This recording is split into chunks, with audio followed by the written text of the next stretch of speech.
How to hard reset a Samsung Android device. This tutorial shows you how to completely wipe your device and restore it back to factory settings. First, open the Settings app on your Android device. After that, scroll down and tap on General Management to open the Management settings. From there, tap on Reset to see all the reset options available. At this point, tap on Factory Data Reset to open the full reset page. In the next step, scroll down through the page to review everything that will be erased, so you know exactly what you're about to lose.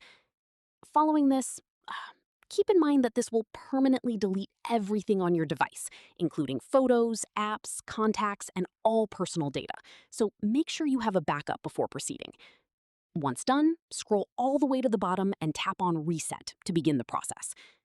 From here, you may be asked to enter your PIN, password, or confirm your Samsung account credentials before the reset can proceed.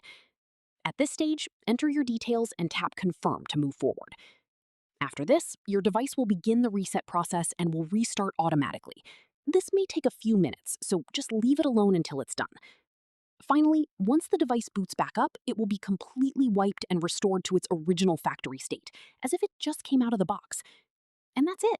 If this guide helped you hard reset your Android device, give it a like, subscribe for more Android tutorials, and tap the bell icon for updates. See you in the next one.